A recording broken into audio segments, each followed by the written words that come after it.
عاشق یارم مرا با کفر و با ایمان چه کار. کشته یارم مرا با وصل و با هجران چه کار. کشته عشقم مرا از شحنه و والی چه غم. مفلس عورم مرا با عامل دیوان چه کار. پرده‌دار و حاجب و دربان ندارد درگهش، پس مرا با پرده‌دار و حاجب و دربان چه کار. مسجد و محراب ما ابروی جانان است و بست، چون چنین است حال ما با گفته اینان چه کار. چون که اندر هر دو عالم مقصدم یار است و بست، با بهشت و دوزخ و با حور و با غلمان چه کار. به نام هستی بخش یکتا با عرض سلام خدمت دوستان عزیز. در ابتدا اگر دوستان سوالاتی دارن نسبت به بحثایی که تا حالا داشتیم میتونن مطرح بکنن. با عرض سلام، من توی اتصالات مختلفی که شما طی ترم‌های مختلف میدادین روی چشمم خیلی کار میشد. دفعه اول همیشه فکر میکردم ممکنه من بیماری یا مشکلی در چشمم داشته باشم که انقدر روی چشم و حدقه چشم کار میشه، ولی در اتصالی که 2 هفته پیش داشتیم اونقدر زیاد روی این چشم کار شد که انگار اینو داشتن از حدقه در می آوردن. مطمئن بودم که دیگه مربوط به چیزی مثلا درمان نیستش. گفتن که هازا بصائر للناس، بعد گفتن تا کور نشی بینا نمیشی. تا اینکه باز تو قرآن در دنبال این قضیه بودم. در یک جا موقعی که حضرت موسی تورات رو دریافت میکنن، خداوند بهشون میفرمایند که این بصائر للناس برای شما. البته میبینید که یه صحبتایی هست که تا یک بار نمیریم، قبل از اون مرگ نمیریم، زندگی رو پیدا نمی کنیم. تا یک بار ذهنمون رو از دست ندیم، حالا بحث ذهن بی ذهنی، تا یک بار اون ذهن رو کنار نگذاریم نمیتونیم یه ذهن پویایی به دست بیاریم. تا یک بار کور نشیم نمیتونیم ببینیم. برای اینکه این عادتی که ما کردیم به این نوع دیدن، این عادت باید از سرمون بیفته. عادت کردیم که تا بگنیم چیه میگیم که بالاخره گل و خشته.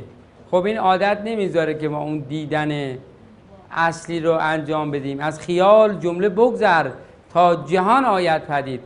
خب اینه که داریم میبینیم در واقع یک خیاله و چشم ما عادت کرده این خیال رو اینجوری ببینه. حالا وقتی تونست پشت ماجرا رو ببینه تازه جهان پدید میاد. بنابراین یک موضوعی که هست، ما با اون چیزی که داشتیم لازمه یک بار خداحافظی بکنیم تا به اصطلاح اون مسئله رو پیداش بکنیم. مثلا فرض کنید یک نفر آهنگسازه، تا سوادش رو نذاره کنار نمیتونه آهنگ، مگه بخواد آهنگ رو بسازه. آهنگ ساختن با آهنگ گرفتن، شعر ساختن با شعر گرفتن، اینا تفاوت داره. اگر یک کسی بخواد آهنگ بسازه باید تمام اون سواد و به اصطلاح گوشه ها و دستگاه ها و همه رو بذاره کنار تا بتونه بگیره. تا زمانی که در قالب دستگاه و گوشه و اینا حرکت میکنه میتونه فقط بسازه. ساختم تاریخ انقضا داره، یعنی 2 بار گوش میدن بعد دیگه خسته کننده میشه. پس اگر قرار باشه چیزی اثر ماندگاری باشه حتما بایستی به یک بی‌ذهنی برسه، به یک مطلبی برسه که ما هم زور میخوایم بزنیم یه جوری اون مطالب رو چیکار کنیم، با خودمون روشن بکنیم که چی میخواد بگه. لذا این هم از اون مطالبی است که یکی از عمده ترین مطالب دیدن ما برای ما دردسر شده. تا میام یه چیزی رو یه ذره اوج بگیریم، به یه فرازی برسیم، این دیدن ما رو برامون میگردونه سر جای اول. چرا؟ چون عادت کرده یه جوری ببینه. این عادت هم دست برداشتن ازش کار مشکلیه. و حالا اگر کلیتش رو بخوایم تا یک بار نمیریم قبل از مرگ زندگی رو پیدا نمی کنیم. دنباله گفته های این خانوم که راجع به چشم صحبت کرد، چون ماره منم یه همچین چیزی هست که دائما به نقطه‌ای میرسه که احساس میکنم چشم من الان از اتصال در بیام دیگه چشم ندارم، اینقدر شدیده احساس میکنم در آوردن چشممو. بله. واقعا چشم زمینی رو از ما میگیرن، چون خب اگه من واقعا این چشم از من بگیرم اون رو نه ببینید، مسئله کمال و مسئله فراز بارها گفتیم مکانیکی نیست. یعنی مشکل ما چشم نیست، خود چشم نیست، خود شکن آینه شکستن خطاست. الان ما در این دوره دیدیم که نه، مشکل ما اصلا نفس نیست، مشکل ما اصلا خوردن نیست، اصلا خوابیدن نیست، چشم نیست. ماجرای اون کسی است که داره اینو میرونه. خب ماجرای چیز دیگریه، ماجرای برنامه است، ماجرای اینه که ما نمیدونیم چه استفاده‌ای باید ببریم. افتادیم توی یه جایی نمیدونیم با هر چیزی چیکار باید بکنیم. اشکال ما اینه، اشکال حالا داریم میبینیم که در واقع اون چیزی که طراحی شده شاهکاره، چشمی که طراحی شده شاهکاره. قرار نیست درش بیاریم بندازیمش دور، قرار نیست که اگه این کور شد حالا ما چیزی پیدا کنیم. نه، اگه این تو بود همه نابینایان الان آگاه ترین آدم ها بودن. اگر ما نمیخوردیم به آگاهی میرسیدیم الان در بیافرا، توجه میکنیم الان میواسطی بریم برای آگاهی بریم بیافرا، هممون بریم بیافرا بشینیم به پای صحبت همون اونه که شکماشون اینجوری برهم کرده و 2 تا استخونن و یه بادکنکه. خب اینجوری میواسطی میرفتیم مینشستیم در محضر اونا ببینیم که اینا چی پیدا کردن. اگر در خوردن بود، اگه نه، اصلا به این چیزا نیست، مکانیکی نیست، فراز و کمال مکانیکی نیست، به این چیزها ارتباطی نداره. بارها گفتیم دیگه، الان برای ما یه اصوله، نه به انگشتره، نه به آویزه، نه به حمل کردن چیزیه. بنابراین به اینجا به صورت سمبولیک میخواد بگه اسیر شدی، نمیخواد بگه بده، میخواد بگه که اسیر شدی. همینه که من الان گفتم، دشمن جان ما. چرا؟ چون عادت کرده به یه نوع دیدن و حالا ما هم خودمون رو نمیتونیم نجات بدیم. هرچی میگیم بابا این گل و سنگ نیست، میگه نه گل و سنگه. حالا بیا درستش کن. یعنی مشکل ما اینه، ما میدونیم که به دریا بنگرم دریا تو بینم، ما اینو میدونیم، ولی این میگه نه این که آبه که درسته. لذا کاری که ما داریم میکنیم یعنی توی کوی خرابات این کارو میکنن، در کوی خرابات میفتن جونش، انقدر میزننش تا بگه بابا باشه هرچی شما میگین.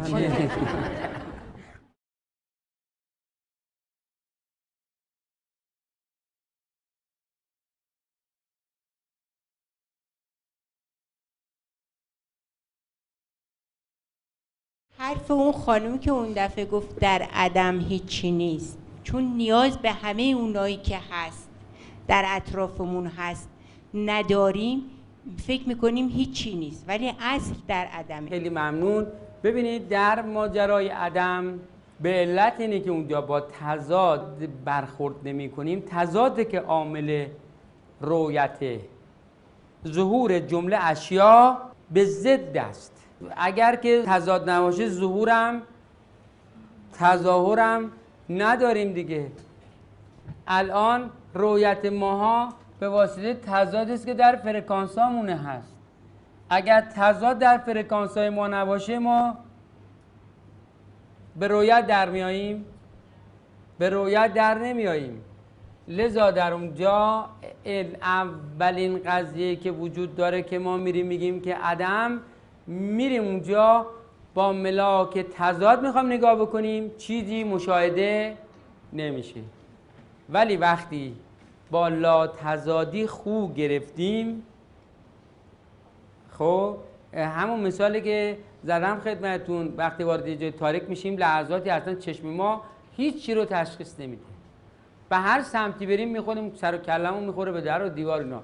ولی دقایقی بعد چشممون با تاریکی عادت میکنه، حداقل حدود رو تشخیص میدیم. در اونجا هم بعد از اینه که یه مقداری مقیم شدیم، مسئله عقمو پیش اومد و مقیم شدیم، میبینیم که همه چیز هست و هیچ چیز نیست، همه چیز آشناست و هیچ چیز نیست. با هر اطلاعاتی بخوایم روبرو هستیم و روبرو نیستیم. و بعد موضوع سر اینجاست که اون وقت متوجه میشیم اینجا عکسیست که افتاده توی آب و خیلی ماجراهای دیگر رو باش آشنا میشیم و در اونجا اصولا تضاد نیست. شیطان هم اگر بیاد، که همونطور که شما فرمودین، شیطان هم اگر بیاد در لا تضادی است و موضوع فرق میکنه، موضوع اینجا مسئلهش تفاوت میکنه. ما اینجا یه نفر باید واسه اون دم در چهره غضبناک بگیره بگه کارتتون رو نشون بدید. توجه میکنید؟ و نقش شبکه منفی بازی بکنید. دقت میکنید؟ اینا همش خودش چیزه دیگه. اگر ما اینجا نتونیم شبکه منفی رو پیاده بکنیم، توجه میکنید؟ اگه نتونیم ایجاد شبکه منفی نکنیم، اصلا اینجا که به اصطلاح دو قطبیه، سنگ روی سنگ بند نمیشه. قبول دارید یا قبول ندارید؟ بنابراین یکی باید فداکاری بکنه. خب یکی باید فداکاری بکنه، بگیم بابا بیا این نقش این شبکه منفی رو بازی کن. برای همین طوریه. در واقع شیطان هم اغوا شد. توجه میکنید؟ در واقع شیطان هم اغوا شد، این مأموریت رو پذیرفت. بنابراین موضوع سر اینجاست که کمالی حاصل بشه. کمال که حاصل شد، خب امتحان آخر سال که تموم شد و نمیدونم طرف فارغ التحصیل میشه، بعد تازه با دانشجوش رفیق میشه. دیروز میرغضب بود، نقش میرغضب رو بازی میکرد. دانشجو میومد میخواست نزدیک میشه، تن و بدنش میره عزیز گرام، الان فلان میکنه، الان بل میکنه. ولی وقتی فارغ التحصیل شد، تموم شد، تازه با هم رفیق میشن. بعدا میبینن که بابا اصلا بیخودی اون همه درگیری ها در واقع بیخود بوده، بیخود نبوده. اگر نبود این پختگی ایجاد نمیشد، ولی الان که نگاهش میکنن میبینن که نه، لازم بوده. و این لازم بودن مسئله است که در واقع جا میفته. حالا هرچه ما زودتر به این نقطه نظر برسیم، خیلی کارمون آسون تر میشه. دقت بکنید، هرچه زودتر مثلا یه دانشجو بفهمه که استادش دلسوزتر از ممکنه والدینش باشه، خب راحت‌تر باشه، کمتر هرس میخوره، کمتر دچار تضاد میشه، دقیقاً میبینه چی میگه، گوش بده و همه مسائل رو به هر حال به خوبی دنبال بکنه و نتیجه بهتری بگیره. ولی متاسفانه خب همه دیرتر وقتی دیگه کارو از کار میگذره متوجه میشن که بابا اینا بعضا معلمشون و دبیرشون و استادشون دلسوزشون بوده. خب این توی بحث عرفان یک بحث خیلی مهمیه. کفر و دین در بر اشاق نکوکار یکیست رو بارها و بارها با همدیگه مرور کردیم، هر دور تقریبا اشاره بهش کردیم و داریم میریم که فلسفه خلقت رو بهتر درکش بکنیم، به جای اینکه هی درگیر بشیم و هی نمیدونم چیکار کنیم و با خدا درگیر باشیم، با اون درگیر باشیم، با اون درگیر باشیم. یک مسئله است که باید بدونیم ما داریم امتحان پس میدیم، یه ممتحن مثل شمر واسطه بالا سر اینه. اگر اون ممتحن نباشه امتحانم معنی نمیده. اینها ما رو به مصالحه نزدیک میکنه. این انسان گذاشتنش در بین دو تا قطب. مثل اینکه شما یک بوی فلزی رو در نظر بگیرین، دو تا قطب آهنربا یا بره چلاپ بچسبه به اون ور یا بچسبه به این ور. ما فقط ما نباید، یعنی در واقع اینجا نمیتونیم بگیم چرا آهنربا گذاشتن. خب باید ببینیم که کدوم سمت رو باید بریم. اعتراض، یادتون باشه درسته یه مطلبی رو داشتیم، اعتراض به چرا هست وارد نیست، لازمه که ما ببینیم چی کار میخوایم بکنیم. لذا ذهن ما و انرژی ذهنی ما از صرف به این که چرا شیطان خلق شده چی میشه؟ اینجا میره کنار و متوجه میشیم که لازم بوده خلق بشه، ولی اون انرژی رو صرف این میکنیم که ما چه کنیم، ما چی کار بکنیم. درست شد؟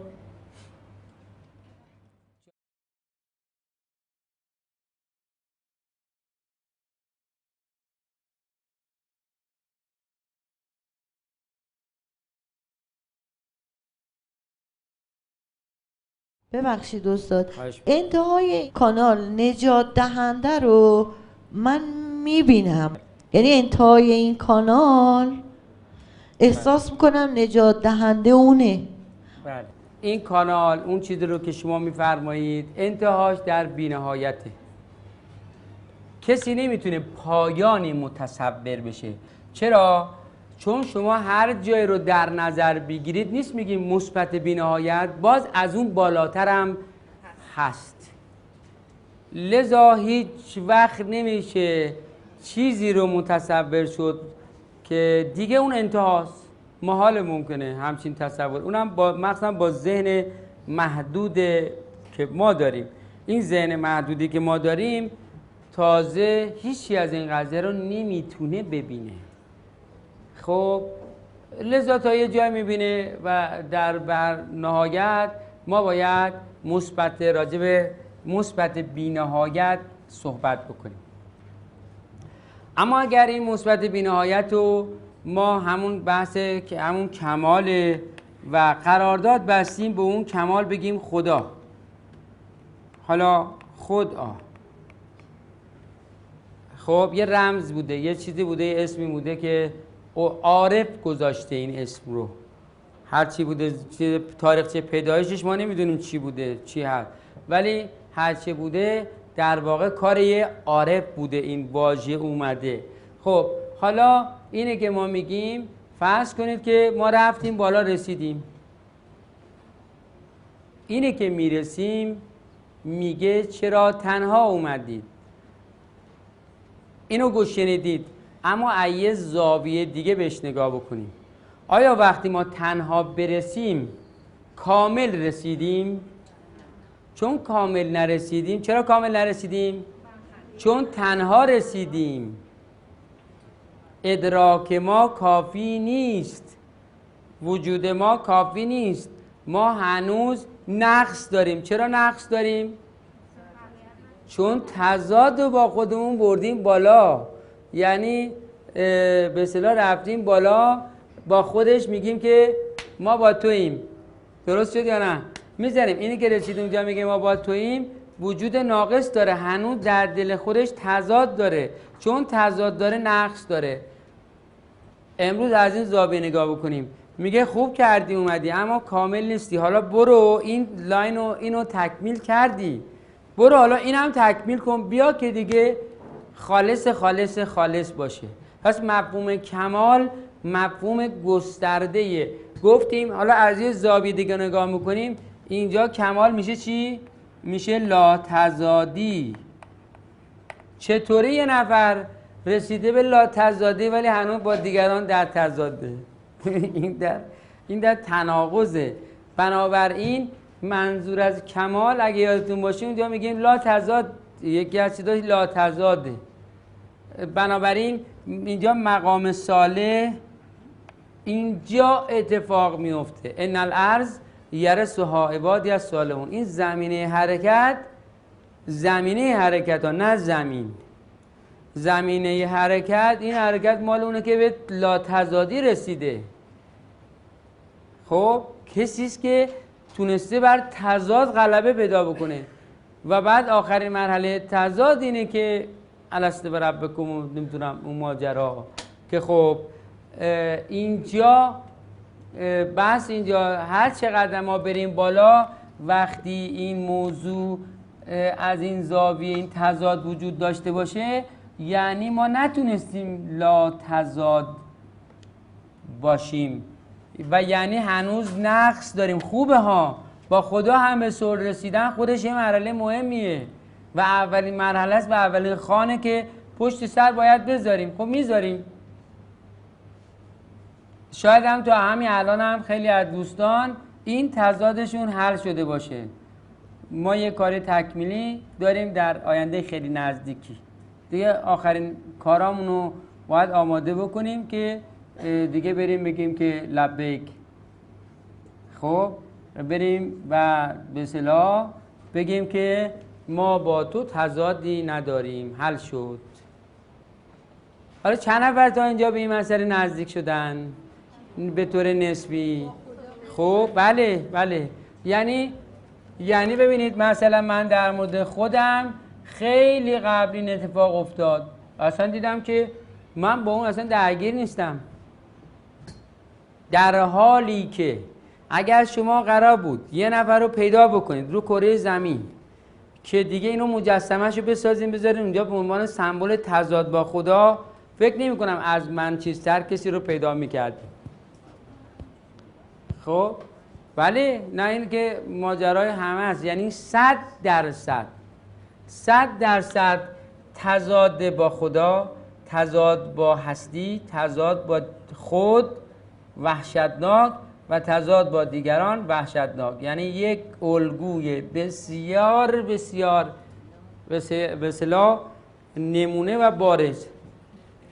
من ایمان دارم چون من تضادم با خدا حل شده هر کسی تضادش حل میشه، یعنی اینو دیگه کامل اعتقاد و ایمان دارم. من الان دوستان که یه سوالایی میکنن در رابطه با حالا بالاخره در این ور میریم اون ور میریم، افراد میان با یه توپ پری فکر میکنن که الان یه سوالی آوردن یه مطلبی آوردن که الان تضادشون با خدا دیگه چیز میکنن، من معمولا یه لبخندی میزنم بهشون و چون میدونم اون تضادشون رو ضرب در 1000 بکنن، ضرب در 10,000 بکنن، تازه میشن اون موقع خود من. بعد خیلی توپشون بره، منم معمولا یه لبخند میگم بله صبر کنین، چرا؟ چون میدونم که این تضاد خیلی اساسیه ولی هیچ ریشه‌ای نداره و خیلی سطحی میتونه حل بشه. کافیه که ما یه ذره بیایم توی مسائل رو بالاخره در جریان کار قرار بگیریم. اما و با هستی هم همینطور، با خود هم همینطور. البته همونطور گفتیم بر حسب اولویت دیگه. تضاد با خود خیلی مشکل تر از تضاد با خداست. اما در نهایت متاسفانه خان اصلی خان وحشتناکی و اگر قرار باشه این جهان لا تضادی رو ما ادراک بکنیم که میبرن نشونمون میدن، بحث عدم رو نشون میدن، میبرن یه گشتی میزنن میگن اینجاست. خب و در اونجا ما به یک نکاتی توجه نمی کنیم که من توجه دوستان رو جلب میکنم به این مسئله که در اونجا حس لا تضادی بهترین چیزی پیدا میکنن این نیست که بریم اونجا شیعی ببینیم. مهمترین چیزی که ما رو اونجا باش برخورد میدن لا تضادی است. ببینیم حس لا تضادی چگونه است. اصلا دقت کردن دوستان یا نه؟ اصلا حس لا تضادی یعنی تضاد نیست، اصلا چه دنیایی میشه؟ خب ما الان ادراک نداریم، نمیتونیم هر چیز زور بزنیم، نمیدونیم که تضاد نباشه چی میشه. چند نفر متوجه این شدن که زیبایی اولیه عدم، حالا کاری نداریم که اونجا گشتیم چیزی هست نیست، اصلا زیبایی و لذتی که در دم اونجا دست میده، آرامشی که دست میده، به واسطه لاتضادی. چند نفر متوجه لاتضادی شدن؟ دستشون رو بلند کنن. بله ممنون. خب ببینید این اولین چیزی که در این سفر آشنا قرار باش بشیم و بچشیم بحث لاتضادی است که جهانی که در اون تضاد نیست چه طعمی داره، چه هوایی است. در اون هوا حرکت، حالا اینا که میگم همه میدونیم که چیز اشکالات زیادی داره در اون فضا، در اون نه فضایی است نه در هوایی، در اونجا قدمی زدن چه حالی داره، چه هوایی داره. این یک نگاه کلی است که یه ذره‌شو یه روزنه‌شو به ما نشون دادن تا ما مفاهیمی رو که در اون میخوایم دنبال بکنیم و میدونیم چیزی هم نمیگیم، ببینیم که دوستان خودشون با چه چیزایی برخورد میکنن.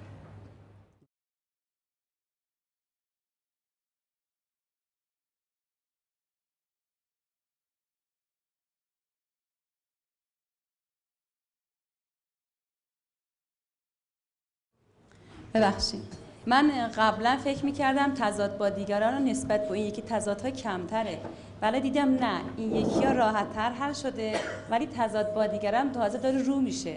در این خصوص ما داریم میایم به اصطلاح توان و قدرت تحمل شر، قدرت دیدن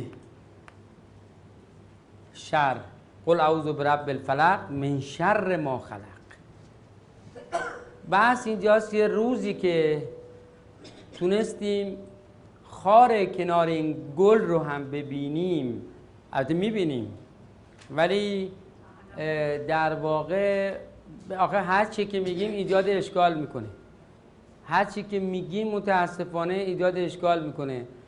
مثلا اگر بگیم که تحمل، یه عده فکر میکنن که یعنی سازش، میگن یعنی خب دیگه پس مثلا فرض کنید ظلم هست، خب یعنی دیگه این که ما سر تسلیم فرود آوردیم. اینطور نیست. اگه اینجوری بود بارا گفتیم خب امام حسین علیه السلام چرا با ظلم جنگیدن، نمیدونم همه کارهایی که در طول تاریخ همه بزرگان انجام دادن، میبینید که یک گوشش مبارزه با ظلم بوده، در واقع جدا نبوده هیچ وقت. یه سمت فرعون بوده، یه سمت موسی بوده. درسته یا نه؟ وقتی میگیم ازش برداشت‌های دیگه ای همیشه میشه. مسئله بله، نمیخوایم خار رو، نمیخوایم. ببینید شر رو نمیخواهیم. قبول شد یا نه؟ اعتراض نسبت به وجودش نداریم. یعنی نمیگیم که واسه چی بغل این گل خار گذاشتن، خب خارش رو نمیخوایم، مراعات میکنیم خارش نره دستمون ولی از گلش لذت ببریم. مراعات میکنیم که ما جز شر نباشیم، شرم مهار کنیم و ضمناً از هستی، از گل هستی لذت ببریم. نمیدونیم که اینا رو چطوری بگیم که سوء تفاهم نشه. ما در نهایت برای شر احترام قائل هستیم یا نیستیم؟ چرا؟ چون از اوست. توجه میکنید؟ اما ما جذب شر میشیم، ما جذب شر میشیم یا نمیشیم؟ ما در این حال که نمیتونیم هم خیر باشیم هم شر باشیم. فعلما فجورها و تقواها، بهتون الهام کردم خیر و شرم الهام کردم. در آن واحد هم نمیتونیم هم خیر و شر باشیم، مخلوطش هم نداریم، یا خیریم یا شریم. این خیره، این هم شره. خب خیر و شر در بر عشاق نیکوکار. حالا وقتی میگیم یکیست، یارو میگه آقا چطور خیر با شر یکیست؟ حالا بیا درستش بکن. منظور اینه که اینها لازم الوجود بودن، لازم بوده وجود داشته باشه، تجلی الهی است و لازم بوده وجود داشته باشه تا ما پخته بشیم. بنابراین من که اینجا واسطادم من اعتراضی ندارم به این که چرا شر هست، خودمو جمع جور میکنم که این خار دستمو زخم نکنه و از گل هستی لذت ببرم، مفهومش هم متوجه بشم و بقیه غذایا. اگر که قرار بود ما جذبش بشیم، خب و دیگه این بنابراین وقتی میگیم میخوایم جذب این بشیم یعنی داریم از این فرار میکنیم. من از ظلمات الی نور، ظلمت نباشه که نور مفهوم نداره و ما در بطنش قرار داریم، ما در ظلمات، در کثرت ظلمات، در کثرت شر قرار داریم تا نهایتاً مسئله خیر رو بهش برسیم. حالا در واقع چون نمیخوایمش میخوایم این حرکت ایجاد میشه، ظلمت رو چون نمیخواییم حرکت ایجاد میشه و خلاصه همه انسان ها در معرض این قضیه وجود دارن که در درون ماست. موسی و فرعون در هستی توست، باید این دو خصم را در خیشتن جست. خب این در ما هست. حالا بستگی داره به اینکه هر کسی از این اختیارش چجوری استفاده میکنه. یه کسی بدونه که لب بزنه میشینه تحلیلای میکنه و میگه که خب این به درد من نمیخوره، اصلا سمتش هم نمیاد. یکی میخواد نه از اول آزمایش کنه، یکی دیگه یه جور دیگه، یکی دیگه یه جور دیگه. بستگی داره که هر کسی این ماجرایی رو که میخوام در مورد عقل‌های مختلف یه مقدارشو با هم صحبت کردیم دیگه، چگونه از هر نرم افزاری میخواد استفاده بکنه. نحوه مثلا تجزیه تحلیل همه ما راجع به یک مسئله مشخص مثل اعتیاد، آیا هممون یه تجزیه تحلیل میکنیم؟ ممکنه آدمی رو پیدا کنیم به شدت از اون دفاع میکنه، حمایت میکنه و پشتیبانی میکنه. بنابراین دیگه اونجا میمونه که هر کسی از این اختیارش چگونه میخواد استفاده کنه، از اون نرم افزارها چگونه میخواد استفاده بکنه. اینه که زمینه آزمایش برای هر کسی البته کلنش یکسانه، ولی هر کسی چطوری میخواد ازش بهره برداری بکنه متفاوت میشه. هر کس روزنامه میخره سریع میره تو قسمت حوادثش. کسی که دائما تو این حوادث داره به سر میبره، این تأثیر منفی میذارن یا نه به مرور زمان؟ اینجا دو تا مسئله است.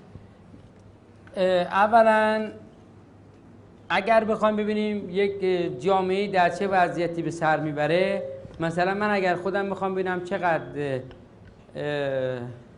شریک جرم هستم، فوراً باید برم اونجا ستون حوادث رو باز کنم، بعد ببینم که بله و همینا رو که میخونم. یادتونه که گفتیم که ما همه آحاد یک جامعه شریک جرم هستن، یادتون هست؟ خاطرتون هست؟ حالا این موضوع یه خورده چیزای صحبتش مفصل تره و در وهله اول خیلی عجیب غریبه. ممکنه ما فکر کنیم که ما چه نقشی داریم، به ما چه مربوطه، ما که تو خونه‌مونیم، ولی برامون ثابت میشه که سطح فرهنگی جامعه از روی آمار حوادث اون جامعه ارزیابی میشه. ببینیم که چقدر حالا قتل و جنایات و فلان و حوادث رانندگی، حوادث مختلف و همین رو که ردیف بکنیم، اون وقت یه نمره میگیره. اون نمره میانگین نمره من و ایشون آحاد یک جامعه است. شما قبول دارین هرچه سطح فرهنگ بیاد بالاتر، حوادث به طور کلی، حالا این حوادث میتونه از رانندگی، از جرم و جنایات اینا، این حوادث میاد پایین‌تر. خب مثلا شما آمار خود منابع مسئوله که میگن مثلا در ماه مبارک رمضان آمار حوادث میاد پایین‌تر. چرا میاد پایین‌تر؟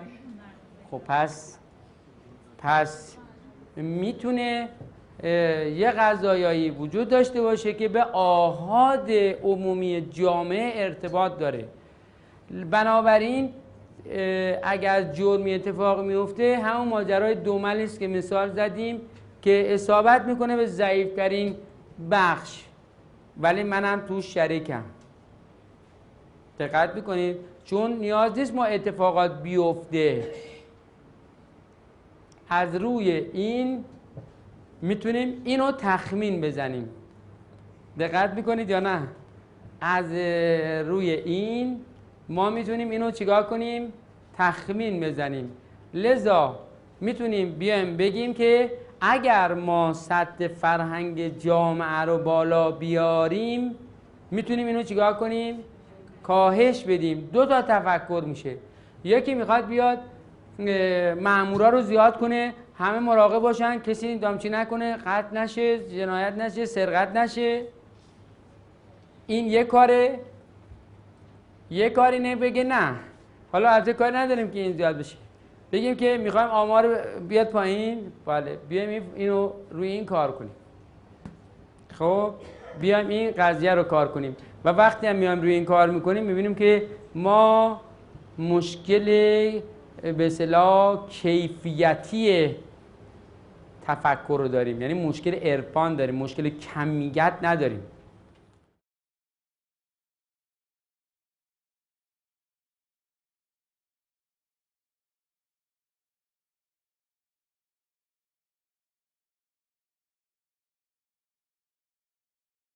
ما مشکل کیفیتی تفکر رو داریم، یعنی مشکل عرفان داریم، مشکل کمیت نداریم.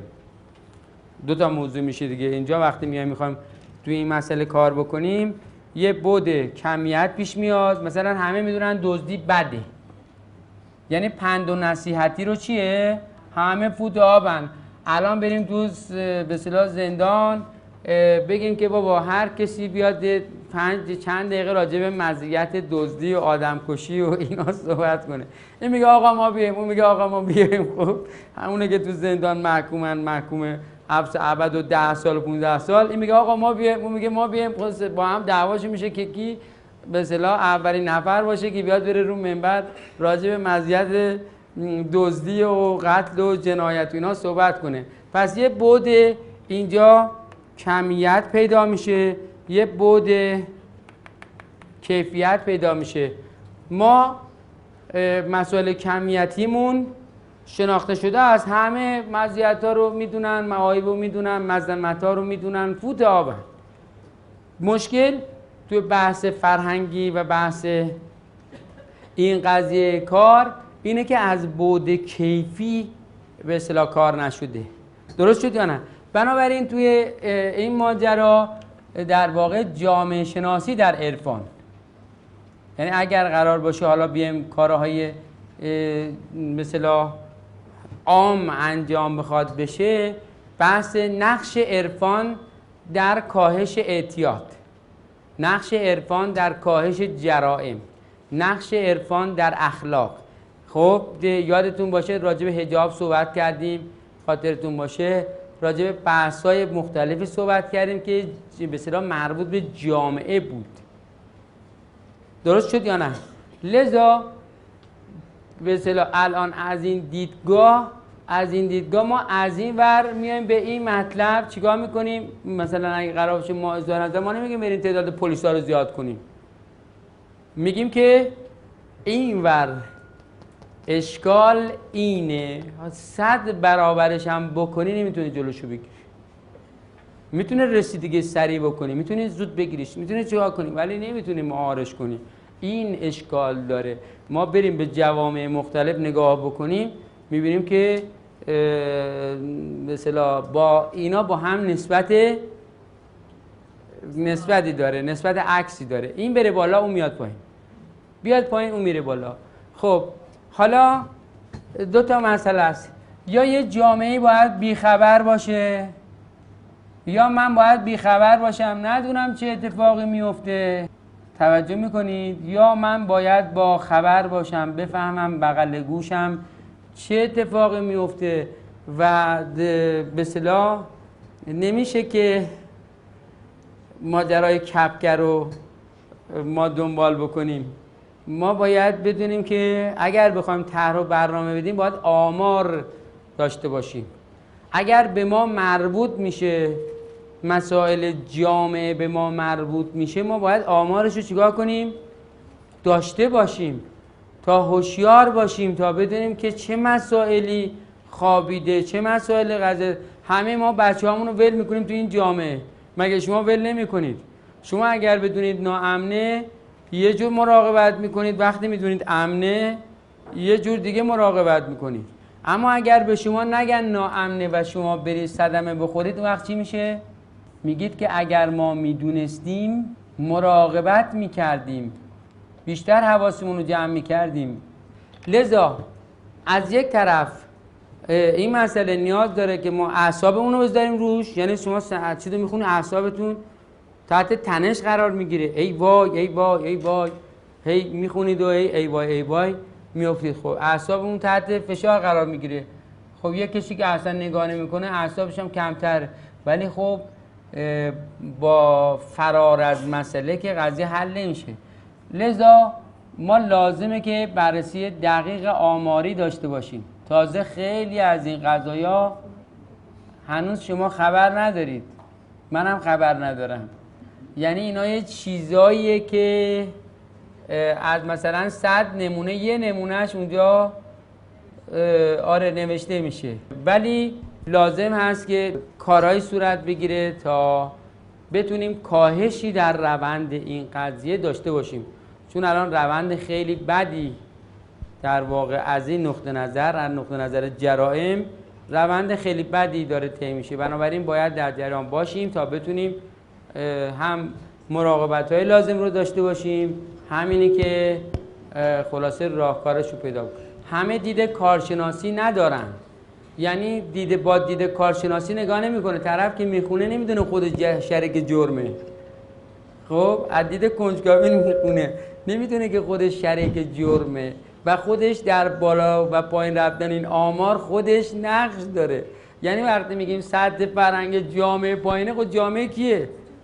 جامعه منم، اونه، جامعه ماییم دیگه. جامعه مگه کیه؟ و وقتی سطح فرهنگ بره بالا این میاد پایین، ماییم. خب اون نمیدونه، ولی به اصطلاح مسائل این قضیه و دانش این کارشناسی دانشیه که میخواد بیاد به تک تک افراد بگه که بقبولونه که تو هم شریک جرمی، تو هم. حالا این تو هم رو دلایل و ادله‌ش رو انشاءالله بتونیم عرضه بکنیم و اثبات بکنیم که بله هممون شریک جرم هستیم. منتها این اصابت میکنه به اون ضعیف‌ترین بخشی که حالا مسائل مختلفی رو داره. خب بنابراین نمیتونیم با بیخبری صورت مسئله رو پاکش بکنیم.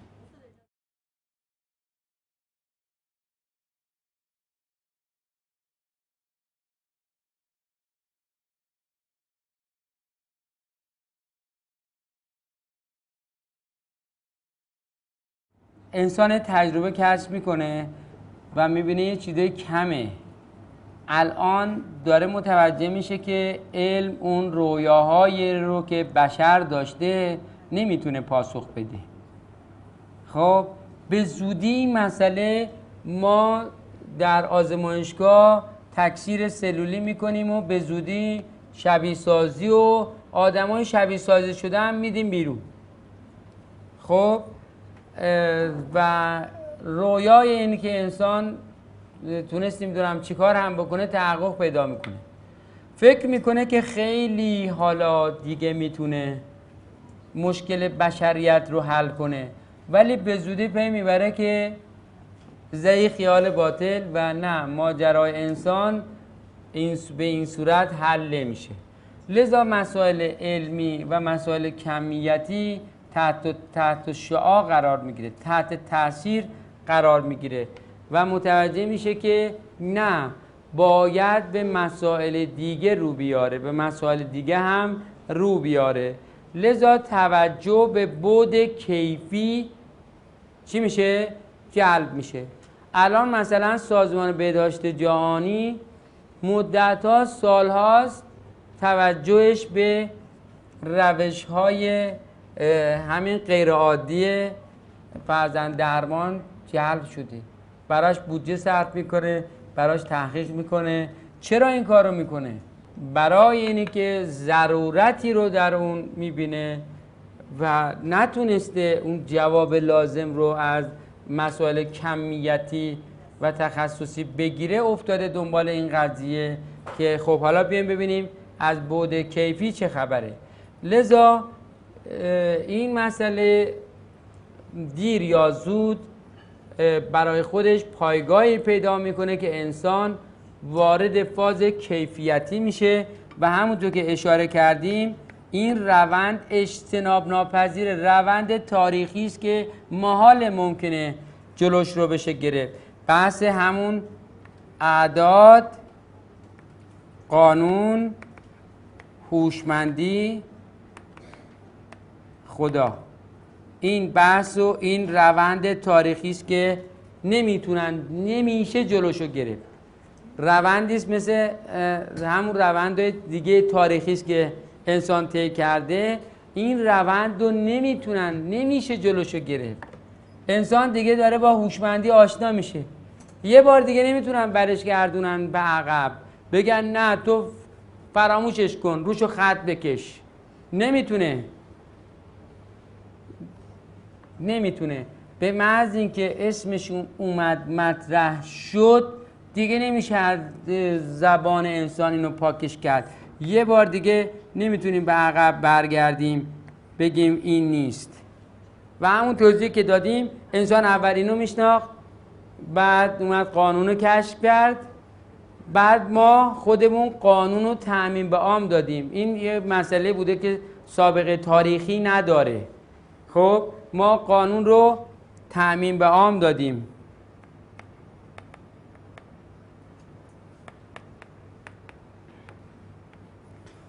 تعمیم به عام قانون توجه کردیم که چطوری شده؟ بله توضیح دادیم. تعمیم به عام الان شما بگید عدالت قانونمنده، بگید حکمت قانونمنده، بگید هر چه رو که به اصطلاح بخواهیم بدونیم، هیچ چیزی دل بخواهی و نمیدونم دیمی و اینها نیست. در حالی که تفکر قدیمی مثلا اینجوری نیست که تعمیم به عام داشته باشه. درسته؟ خدا خداست و هر کاری دلش بخواد میکنه، لازم نیست حتما قانون تبعیت بکنه. درسته یا نه؟ درسته؟ این تفکر قدیمی اینطوری بود که خدا خداست، دلش خواسته با ایشون اینجوری رفتار کنه، دلش نمیخواد با ایشون، اصلا کسی حق نداره که. درسته یا نه؟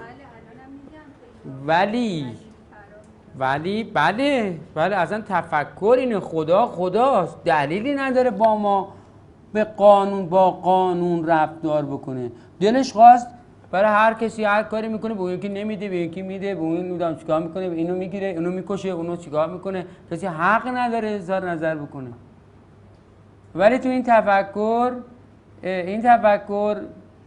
تفکر تعمیم قانون به عام تفکری است که سابقه تاریخی نداره. باز یعنی نمیدونیم، حالا البته انشالله قراره یک گروه تحقیقاتی درست بکنیم که حالا خبرش هم امروز با دوستان مطرح میکنیم که این دوستان عزیز در این کمیته پژوهشی بتونن رو موضوعاتی که میدیم برن تحقیق و مطالعه بکنن. فرض کنید روی مباحث قرآن، روی چیزایی رو که تعیین میکنیم دوستان بتونن تحقیقات مختلفش رو انجام بدن و بیارن. من این عرایزم تمام بشه، چشم عرایزم دسته‌بندی بکنم که جواب سوال هم در واقع داده باشیم. بنابراین این روندی است که حالا ما اینو میخوایم تکمیلش کنیم. نه تنها اینو تکمیلش کنیم، یه شاخه هم بیایم بالاتر. این تکمیل این سابقه تاریخی نداره. الان اینجا لازمه که این مسئله تکمیل بشه، بحث، مناظره، نمیدونم چی، بیسار، همه اینا که در واقع هست. الان یکی از مشکلات زمانی است که ما میخوایم اینو تعمیم به عام بدیم. مثلا میگیم عدالت، خیلی میگن نه عدالت اینه که نمیدونم خدا همینه که ما رو چیز کرده، به ما حق نفس کشیدن داده، مثلا عادله، یعنی ما حق دیگه هیچی نداریم که. در حالی که از اونور اینطوری نیست. همه اجزای عالم هستی در یک چتر عدالتی هستن. حتی ذرات، حتی یه مطلب اینه که هر ذره مرکز عالم هستی به حساب میاد. هر ذره یکی از اعجاب انگیزترین مسئله برای اینکه ذرات با هم دعوا نکنن، این بگه من مرکز هستی ام، اون بگه نه خیر من، بعد این ذره بگه که من اعتراض دارم برای چی این ذره رو شما گذاشتین مرکز عالم هستی. جالب اینا هر ذره رو گذاشتن اون رو در محاصره گذشته، خب و هر ذره وقتی به گذشته خودش نگاه میکنه میبینه که در مرکز عالم هستی قرار داره. خیلی جالبه این مسئله. حتی ما متوجه شدیم که عدالت در هستی این یکی از اعجاب انگیزترین بخش این تعمیم به اصطلاح قانون به عامه. بحث حکمت، بحث حالا دیگه کلا همه چیز راجع به هر چی صحبت کنیم میاد تابع قانون میشه. درست شد؟ و حالا نه تنها این شاخه رو ما تکمیلش میکنیم که همه چیز میاد زیر چتر قانون تکمیل میشه که هیچی، یه شاخه هم میریم بالاتر. وقتی انسان فهمید اومده رو شاخه بالاتر به هیچ عنوان دیگه بر نمیگرده پایین. خب وقتی قانون شناخت، قانون ارشمیدس و قانون نیوتن و قوانین مختلف شناخت، یه روز امکان نداره بگه که خب حالا من برگردم به همون اعداد اکتفا کنم. نمیتونه دیگه. خب بعد در نهایت یک روند تاریخی داریم که انسان داره طی میکنه و الان در یک نقطه عطفی هستیم که در این نقطه عطف انسان داره بیاد از بعد کمیتی بتونه بیاد رو بعد کیفیتی هم تجربه بکنه و پخته بشه. این مساوی میشه از طرف دیگه همونطوری که گفتیم با سن میانسالی ما داره تکمیل میشه و میریم که به کهنسالی پا بگذاریم. سن کهنسالی سنی است که کهنسال حرکتش کمه ولی بیشتر درونی داره حرکت میکنه. حالا بعضی برای این درون آماده شدند، خب شکوفایی ایجاد میشه، بعضی ها آماده نشدن، یواش یواش میره که محدود. حالا دیگه ممکنه آلزایمر بیاد، ممکنه چی بیاد و ممکنه قضیه بیاد. اما یک کهنسالی که با برنامه حرکت کرده حرکتش کمه ولی کارهای کیفیش خیلی قابل توجه هست. بنابراین میره که انسان در واقع کارهای کیفی حرکتش کم، فعالیتش کم، ولی کارهای کیفی که انجام میده خب با نوک انگشتش یه جیر رو به هم میریزه، با یه بشکن یه چیزی رو به هم میریزه، با یه بشکن یه چیزی رو درست میکنه. یعنی حرکت نکرده ها، یعنی راه دوره. خب بحث اینه که انسان داره میره تجربه بشکن و بالا بنداز و تجربه بکنه، یعنی راه دور بتونه خراب کنه آباد کنه، خراب کنه آباد کنه. و البته حرکت کمتر، البته حرکت هم دیگه نمیتونیم بکنیم دیگه، اصلا راه حرکت نیست دیگه. خب لذا حرکتمون باید محدودتر بشه ولی بتونیم کارهای کیفیتی انجام بدیم. حالا کیفیتی خیر و شر دیگه لازم نیست برای اینکه شری به پا بکنیم حرکت بکنیم. البته اینجوری هست مثلا با تلفن هم شر به پا میکنن بدون اینکه حرکت کنن. حالا این روزا دیگه خب با مثلا این با اینترنت، با شبکه، با چی شر رو به پا میکنن. ولی یواش یواش استفاده از همینا هم دیگه لزومی نداره، بلکه از راه دور اون شر و اون خیر جاری میشه. این سن کهنسالیه که بهش به اصطلاح نزدیک میشه.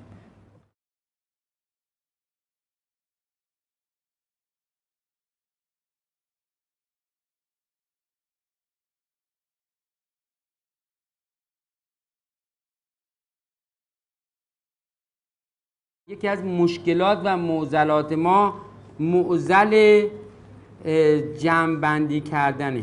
ما هدفمون از این بحث‌ها و مباحثات میدونید چیه؟ این سوال و جواب ها همیشه چه هدفی رو دنبال میکردیم؟ خب هدفی رو که دنبال میکنیم که با هم در چیز قرار بگیریم اینه که روش جمع‌بندی رو به همدیگه برسونیم. یعنی هدفمون از این سوال و جواب ها میدونید چی بوده در طی این دوره ها؟ نحوه جمع‌بندی. یعنی شما ببینید یه سوال یا یه مسئله یا یه درکی جمع‌بندیش چی بوده. الان راجع به هر موضوعی صحبت بکنیم میبینیم که یه دریافت‌های شده بوده ولی ما نتونسته بودیم جمع‌بندی بکنیم. درسته یا نه؟ خب لذا ما یکی از مسائلی که داریم همش ارتباط نیست. یکی از مسائلی که می‌واسطه دوره ها جا مینداختیم به اصطلاح نحوه جمع‌بندیه. چطوری ما جمع‌بندی میکنیم؟ ببینید یک مسئله که ما پیش رو داریم مستقل شدنه. یعنی هر کسی مستقلاً بتونه چیکار کنه؟ خودش مرتبط باشه، خودش دریافت کنه، خودش جمع‌بندی بکنه، محتاج کسی نباشه. و حالا این هدفه، نمیدونم حالا چی، به هر صورت اینو داریم دنبال میکنیم. و وقتی میگیم کلاس بی کلاسی منظور اینه که نحوه جمع‌بندی کردن رو ما تونستیم چیکار کنیم؟ هی روش کار کنیم. خب حالا با همین سوالا جواب ها شما به نوعی با نحوه جمع‌بندی چیکار شدین؟ برخورد کردین. یا یه دریافتیه مثلا عدم، خیلی عدم دیدن ولی همون لحظه نمیتونستن که این عدمه. ما دوباره وقتی وارد میشیم چیزای مختلف رو میبینیم، یه جاهایی از اونجا رو به ما نمیگن چیزی و فقط به ما نشون میدن. یه جاهایی رو میگن، اشاره میکنن. مثلا ما دریافت کردیم که عدالت محور همین چیزاست. اگر عدالت رو ورداری همه چیز چیه؟ دیگه به هم میخوره. یک کلیتی رو به ما میگن، مثلا میگن که اینجا شهر تهرانه.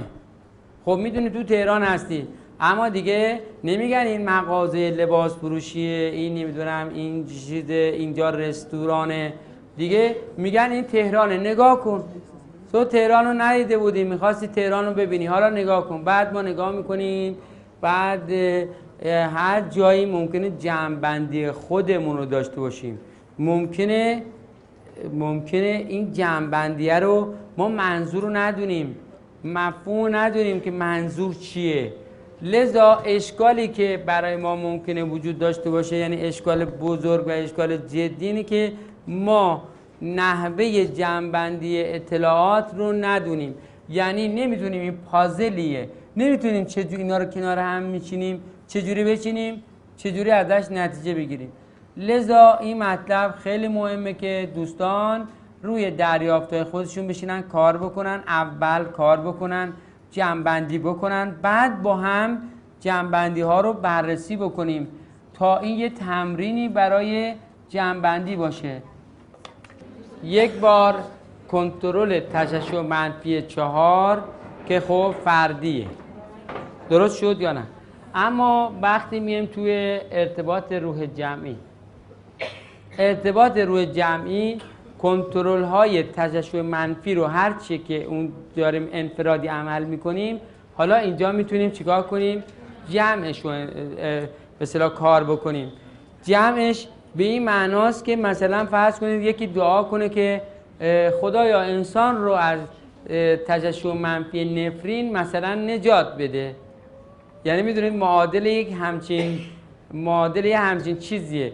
یعنی ما خواستار میشیم که بشر از نفرین نجات پیدا بکنه. حالا مفهومش اینه که این در واقع طبق اون چیزی که الان هم میریم انعکاس شعوری رو هست به هستی برمیگردونه و هر نوع دعایی، هر چیزی رو میدونید که میره به هستی آن پیاده میکنه و در واقع اینه که ما خوب میاد برای بشر یا بد میاد، اینه که میگن خدا غضب کرد. خدا غضب کرد ماحصل برگشته، یعنی ما خودمون در نفرین خودمون غرق شدیم، این میشه غضب الهی. یا مثلا فرض کنید که خداوند قومی رو هدایت کرد، ان الله لا یغیر ما بقوم حتی یغیروا ما بانفسهم. خب این چجوری میشه؟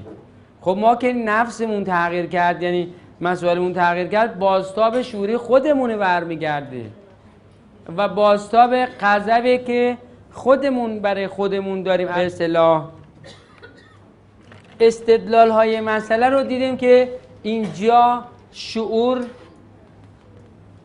در آن چی میشه؟ در هستی آن زمان نمیخواد که بگیم که یه بحثشو که خاطرتون هست دیگه، اگر از یه جا نگاه بکنیم هستی هم مثل همون مولکول آبه، از خیلی دور بتونیم بریم نگاه بکنیم بر فرض محال میبینیم که خود هستی هم مثل یک مولکوله. همونطور که یک مولکول آب وقتی بهش میگیم که گم شو، خب یک کج موج میشه، عکسشو میگیرن میبینن که کج موج میشه، یا یه حرف قشنگی میزنن میگن دوستت داریم، یه شکل درست حسابی به خودش میگیره. هستی هم تحت تاثیر تشعشعات منفی ما شکلش عوض میشه. شکلش عوض بشه ماجرای ما هم عوض میشه، یعنی ما هم تحت تأثیری قرار میگیریم که حالا اونجا ماجرای نمیدونم اون ستاره ها و با اعداد با بازی و جا مسائلی که اونجا وجود داره و اینها، در واقع این تغییر شکل و مسائل ماجراها رو در واقع به یه زبانی میخواد دوباره بیان بکنه. درست شد؟ لذا این حافظه شعور کیهانی به ما دو جور انعکاس رو برمیگردونه، انعکاس شعوری منفی و انعکاس شعوری مثبت. مثلا یه دفعه میگیم که روح شرارت بر بشریت مثلا سایه افکنده و اینجا نقش تاثیر دعا و نفرین چه در جزء و چه در کل مشخص میشه. یک روزی شاید انسان با ایمان دعا میکرده که خدایا مثلا ما رو هدایت کن، خدایا چنین، برای جمع میخواسته، یواش یواش یواش یواش تحریر رفته و الان مثلا میگه که نه اینا جنبه فرمالیته داره، مجلس میخواد خاتمه پیدا بکنه، خب باید یه جور تمومش کنن دیگه.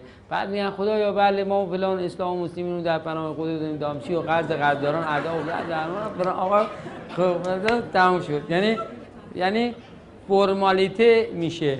ولی الان از دیدگاه ما، الان با این دیدگاه متوجه میشیم هر کلام ما، هر کلامی در واقع میتونه ساختار هستی رو عوض کنه. به نظر غیر ممکن میاد که ما بتونیم روی این عظمت تاثیر بذاریم، ولی از نظر تئوری ببینید میذاریم یا نمیذاریم. یعنی از نظر تئوری قضیه این مسئله ببینید چه قضیه رو در دل خودش به اصطلاح داره. از نظر ما توی این تئوری که الان صحبت میکنیم میبینیم که آن ما هم تأثیر میذاریم، منتهای مراتب این تأثیر برآیندی است. شاید من خدمتون بگم اگر در یه پروسه زمانی این 7 میلیارد انسان با هم همدل میشدن، خب با هم همدل میشدن در سر تا سر دنیا، سرنوشت هستی رو میتونستن چیکار بکنن؟ یعنی به این از طریق این قضیه. ولی خب هم چیزی حالا شاید اتفاق بیفته، در لوح محفوظ هم باشه، شاید هم نباشه، نمیدونیم. ولی انسان داره میره به یک اون بحث رمز خاک و آتش، که آتش باعث پختگی خاک میشه. اصلا اگر آتش نباشه ما کوزه نداریم، ما هیچی پخته نداریم، یعنی چیزی که دوره هر چیز داریم از خاک میدیم باید پختش کنیم، باید بذاریمش در معرض آتش، آجر نمیدونم هر چیزی رو که ببینید که میخواد پخته بشه میذارنش. ما مگه قرار باشه پخته بشی میذارنمون در بغل آتش شیطان. خب حالا اینا جای خودش و خاک هم میتونه آتش رو خاموش کنه. این رمز خاک آتش شاید ما نمیدونیم خیلی سریع همین مسائل کمک یه دفعه همه انسان ها متوجه بشن که از کجا دارن میخورن. شاید این هم یکی از اون مسائلی است که در واقع شبکه مثبت برنده میشه و خداوند آبروش حفظ میشه.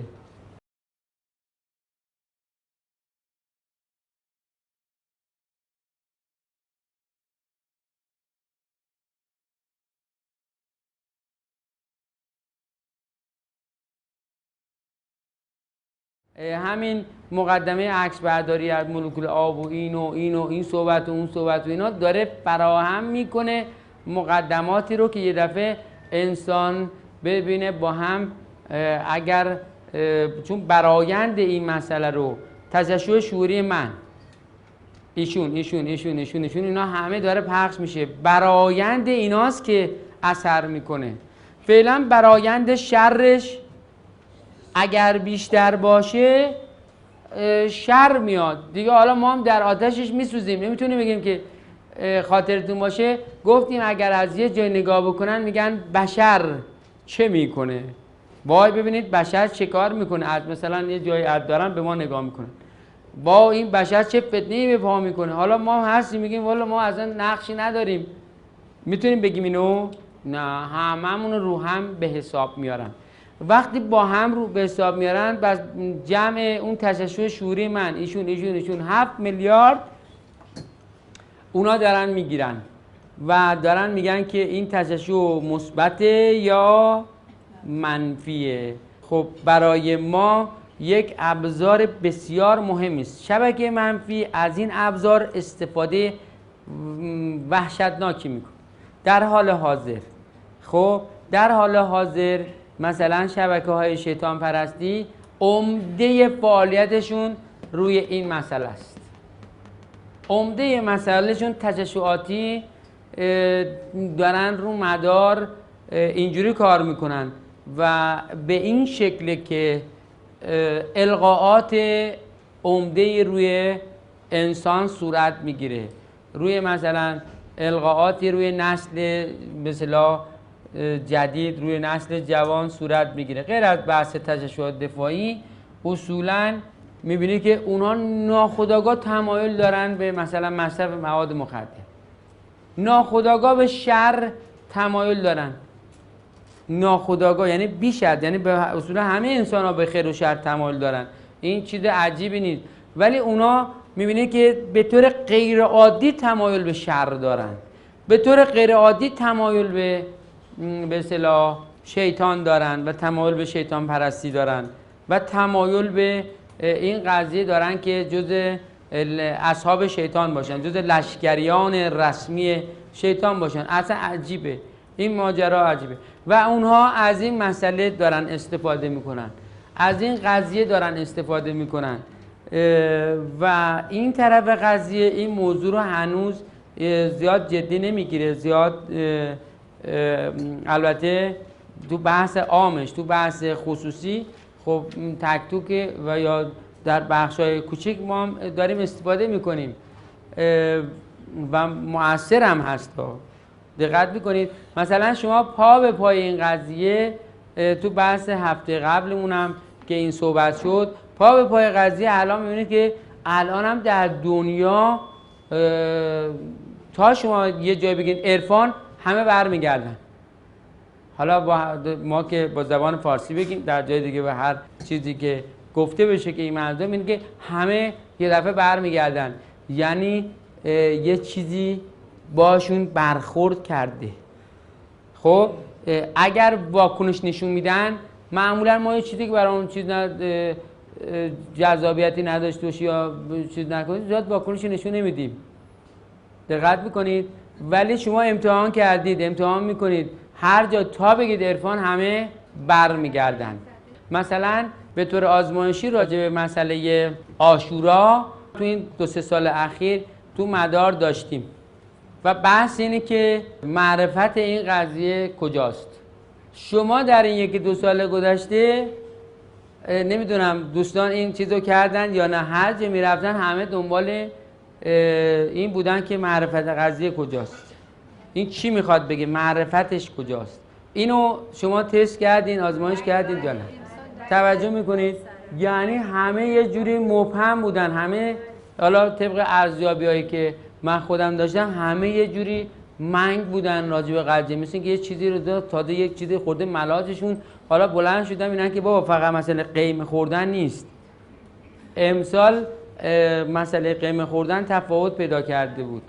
حالا نمیدونم شما چه ارزیابی‌هایی کردید یا نکردید. حالا سال بعدم نگاه بکنید، یعنی امسال منظورم، امسال هم که داریم میریم باز بررسی بکنید ببینید که اینا چجوریه. میخوام که اهمیت موضوع رو خدمتتون بگم. بحث الان روی آنتن، در واقع آنتن این قضیه بحث کیفیت داره مدام پارس میشه، و همه یه جورایی متوجه شدن که باید دنبال چیز دیگه هم باشن، دنبال بحث کیفیتی هم باشن. اون از نظر تاریخی اینا هم ابزارهاشه، یعنی ابزارهایی هم میاد مثل همین موضوع که میگم، مکانیزما، ابزار در خدمت اون قرار میگیرن تا اون مسئله تاریخی رو پیاده بکنن. لذا یواش یواش یواش این راه افتادن این قضایا و این مسائل تعیین میکنه که به اصطلاح همون رمز خاک و آتش رو اینها جزشه، اون مسئله موسیقی جزشه، شعور ضد شعور جزشه. حالا وقتی هوشمندی رو متوجه شدیم که بله الان عصر این پله است، اون وقت بحث شعور و ضد شعور پیش میاد.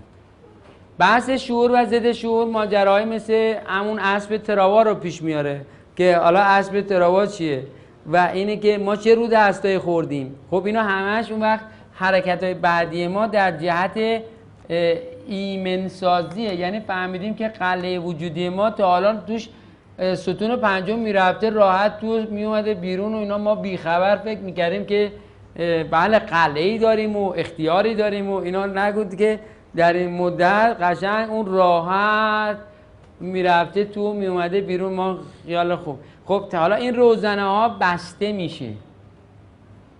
خب این کارها میشه که میگه انی اعلم و ما لا تعلمون، یعنی میدونه که این موجود آخر عاقبت راه نجات خودشو پیدا میکنه و قابلیت داره. قرار نیست که ما آبرو خدا رو ببریم بعد ملائکه بگن که دیدی ما گفتیم این کارو نکن و حالا بفرما، حالا بیا درستش کن، حالا باید بری رو زمین نسلشو برداری.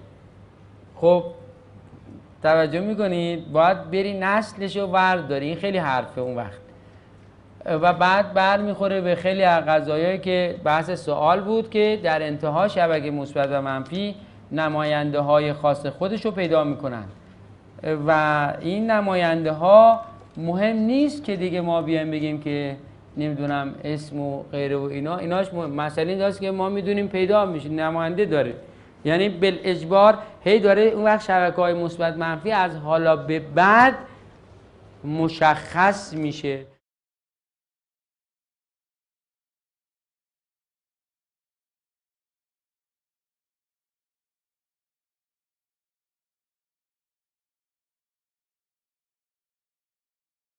شبکه‌های مثبت منفی از حالا به بعد مشخص میشه، یعنی شما دیگه اعضا رو تو خیابون میبینی بلافاصله متوجه میشی که این دنبال شبکه مثبت یا دنبال شبکه منفی. همونطور که الان در بعضی جا مشخصه، دفعه صلیب معکوس داره، یعنی دام ستاره 5 پر داره، یعنی دام چی داره، فوراً میفهمی که این مثلا تو این قضیه. یا اگرم علائم اینجوری نداشته باشه 2 دقیقه با هم صحبت، 2 دقیقه یعنی به دقیقه نمیکشه، با هم صحبت کنیم متوجه میشین که اون چه خطیه این چه خطیه. دیگه نمیگن تو چه دینی داری، میگن شبکه مثبتی هستی یا اینوری هستی، یعنی توجه فرمودید دیگه نمیگن که شما چه دینی داری. لذا همون پیشگویی که مذهب اشتراکیه و مذهب اشتراکی اون بر پیش میاد دیگه، مهم نیست که مسلک و ملیت و این حرفا، شبکه مثبتی هستی یا شبکه منفی هستی، این قضایا را میفته و وقتی که اصولاً نوع تفکر، هیته بندی تفکر مشخص میشه، قاعدتا نمایندن پیدا میکنه، قاعدتا تشکل پیدا میشه، قاعدتا کسی که بخواد از اون ور این ور هدایت بکنه، نمیدونم رهبری بکنه، چیکار بکنه، اونا هم پیدا میشن. نتیجتا تمام اینها اتوماتیک وار، چه بخوایم چه نخواهیم در واقع در پیشه. اما اون مسئله نیست که بساط انسان رو هر روز زمین جمع کنن. خب اگر اون صحبت رو بکنیم یعنی اینکه خداوند شکست خورده، باید بیان جمع کنن ماجرا رو. باید چیکار کنن؟ بگن آقا هیچی به هیچی، آقا اصلا اتفاقی نیفتاده، زود بساط رو جمع کنن. بعضی موقع دیدین که آثار چیزو ماسمالی میکنن و این حرفا، اون وقت این خیلی اشکال وارد میشه. یعنی اینکه تر شکست خورده، باید زود بیان بحث قاله رو ختمش کنن بردارن. اینطور نیست و اصلا ماجرا خیلی هوشمندانه است، ماجرا خیلی طبیعی است و یک رویارویی نهایی اندیشه است و بعد از این اندیشه است که انسان اون وقت رسد آدمی به جایی که به جز خدا نبیند. و بعد وقتی که انسان رسید به جایی که خدا نبیند، چه اتفاقی میفته؟ انسان بله اون موقع است که اگر گفتن نمیدونم به صلح میرسه و این حرفا، چجوری به صلح میرسه؟ صلح زوری نیست، صلح زوری به درد نمیخوره. یکی واسه رو سر من اینجوری واجبه میگه صدا در نیاد، خب منم صدام در نمیاد دیگه، منم در مصالحه میگم بله. اما به محض این شمشیرشو ببره کنار، منم فوراً یک چیزایی اون به درد نمیخوره.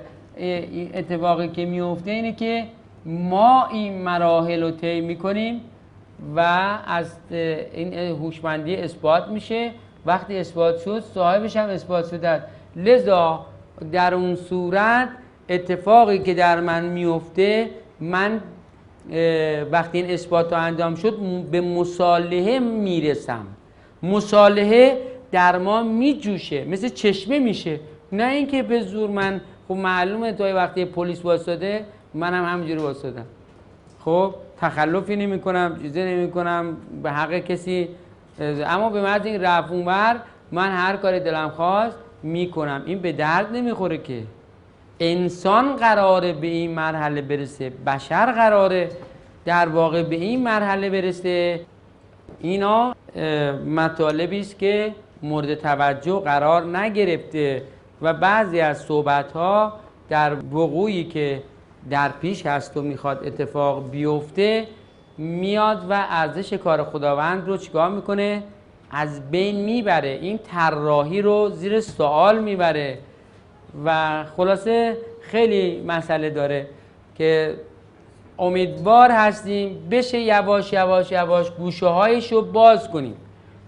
خب چون خب واقعا باز کردن این گوشه ها و این صحبت ها باید به تدریج صورت بگیره، یک باره امکانش نیست.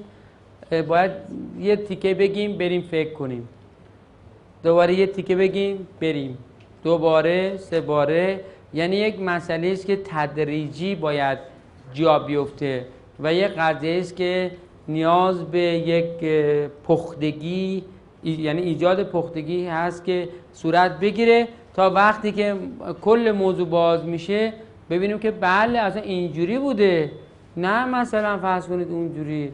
و در واقع همه چیزایی رو که بهش میرسیم باید نشون بده طراح در نهایته.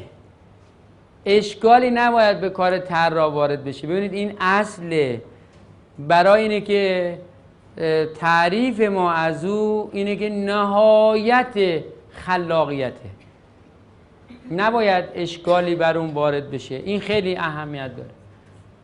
علت این حرکت گام به گام اینه که موضوعاتی باید درک بشه. باید بدونیم که اصولاً کم و کیف این قضیه چیه. آیا الان ما به کار همچین مسئله‌ای اصولاً معتقد شدیم؟ خب ما ترم 5 اولین صحبتمون راجع به روح جمعی شد، ولی ما هم زیاد چیز نکردیم.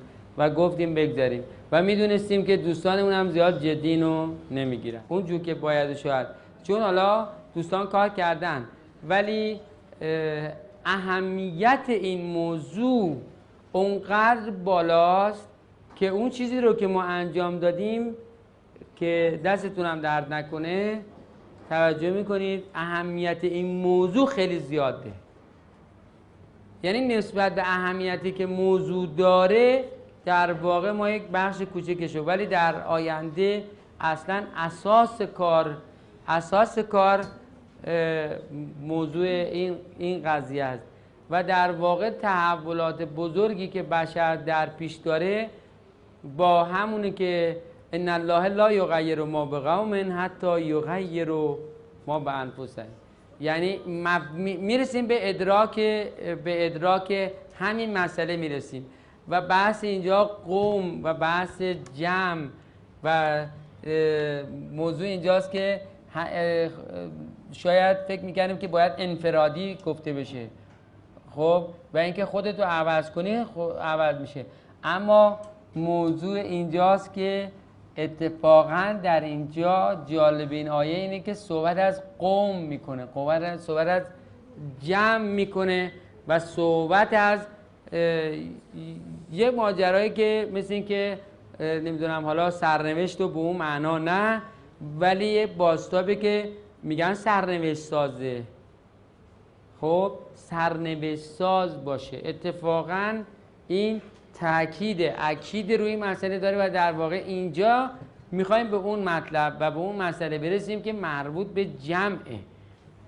و فرد و عمل کردیم، فرد و عمل میکنیم، اما فراموش نکنیم که مسئله عمده در جمعه، مسئله عمده در اینجا در جمعه. لذا پا به پای کاری که فردی میکنه، الان امروز هم راجع به بحث اجتماع و فرهنگ و اینا صحبت کردیم و بعد حالا بحث اینجاست که یه مملکت هم درست عمل کنه، دوباره مملکت‌های دیگه وقتی دارن خرابکاری میکنن خواه ناخواه اونا در مسئولیت نیستن، در امان نیستن. دقت میکنید و خب حالا در نهایت به این نتیجه رسیم که موضوع بشره، موضوع بشره. تا بشر به یه مطلبی نرسه یه مملکت هم نمیتونه بگه به ما چه مربوطه، ما که سطح فرهنگمون بالاست، سطح فرهنگش بالاست، از جای دیگه نمیذارن زندگی بکنه.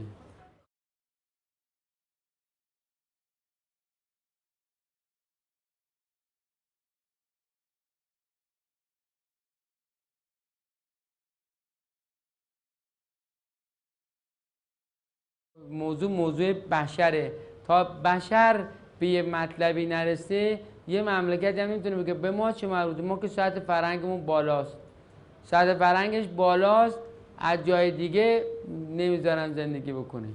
خب یه نفر میگه که آقا به من چه مربوطه، من که خودم همه چیز تو خیابون داره رد میشه براش ایجاد مشکل میکنن، پس اینه که من سطح فرهنگم بالا باشه مشکل منو حل نمیکنه، اونو که سطح فرهنگش پایینه برای ما ایجاد مشکل میکنه. دقت میکنید در همین خیابان خودمون در چند هفته گذشته ما چندین مورد هر شب مسائلی در این اطراف اتفاق افتاده که چند تاش هم نصیب خود ما شده. یعنی به زور چاقو کیفو گرفتن، موبایل گرفتن، اینجا که مواردی رو که شامل بعضی از دوستانمون هم شده و چه در این که چه در جای دیگه.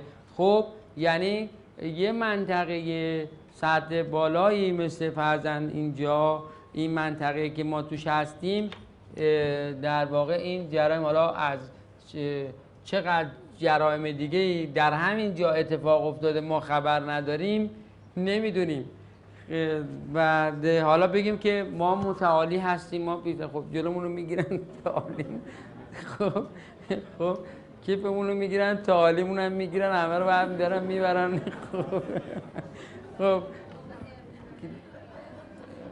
خب پس ماجرای نهایی این نیست که ما خیالمون راحت بشه بگیم که خب ما که داریم در زمینه تعالی کار میکنیم، الان داریم تو خیابون هفتم قدم میزنیم، تو خیابون گاندی قدم میزنیم، میان تعالیمون رو ازمون میگیرن. خب و کیفو که میگیرن تعالیم، برای اینکه دیگه تحت ما رو از آسمان هفتم میکشونن میبرن توی عوالم دیگه ای. در واقع من میخواستم با این قضیه بگم خدمتتون این مسئله ارتباطات روح جمعی نیست اثرش آنی ما متوجه نمیشیم. ممکنه که انگیزه ما قوی نباشه، اونجور که مثلا ما الان کار میکنیم خود نتیجه میخوام ببینیم، نتیجه کار با روح جمعی در طولانی مدت مشخص میشه. در عرض یه روز شما میفرمایید که وقتی به صلح با خدا برسن این میشه پذیرش مطلق فکر میکنم. و آیا این حالت یه تقدیرگرایی و جبری بودن رو پیش نمیاره که ما همه چیز رو بپذیریم به این علت که باید انجام میشده؟ ما چه چیزی رو گفتیم باید اینجوری باشه؟ میدونید که ما یه چیزی رو تعبدی دنبال نکردیم. ما اومدیم دیدیم که تضاد یعنی سم. حالا من از ابعاد مختلف اگه دیدیم که تضاد یعنی سم، میگیم که چرا اینجوری سم، و حالا برای اینکه مریض نشیم بیایم میگیم تضاد نه. این مثلا ابعاد بیماری مسئله بود. از بعد دیگه اومدیم گفتیم که ما با خدا در تضادیم. آیا درست بود یا آیا غلط بود؟ با چیش در تضادیم؟ با عبادت، با عدالت، با حکمت. خب ما نیومدیم یه دفعه همینجوری بگیم بریم به صلح. اومدیم گفتیم خب این خدا تحقیق کردیم ببینیم خدای دیکتاتوره یا دیکتاتور نیست. ما تحقیق کردیم، هیچ وقت نیومدیم بگیم که خب ما باید با او به صلح برسیم همینجوری الکی. اومدیم تحقیق کردیم، دیدیم که عبادت قرار داده. عبادت رو برای چی قرار داده بود؟ دیدیم برای رشد ما، یعنی اونجور که ما بررسی کردیم دیدیم که عبادت برای رشد ما بود. برای این نبود که ما بریم عبادت بکنیم دلاراست بشیم بعد اونم بگه که خب باشه این بندم دلاراست شد باشه منم دست سرش برمیدارم، غضب شامل حالش نمی‌کنم. نمیدونم. دیدیم که اصلا اینجوری نیست ماجرا. اون چیزی که هست خیر و صلاح ما بوده. بعد اومدیم دیدیم شرش نعمته. اومدیم دیدیم نمیدونم چیش اینجوریه. اومدیم دیدیم عدالت.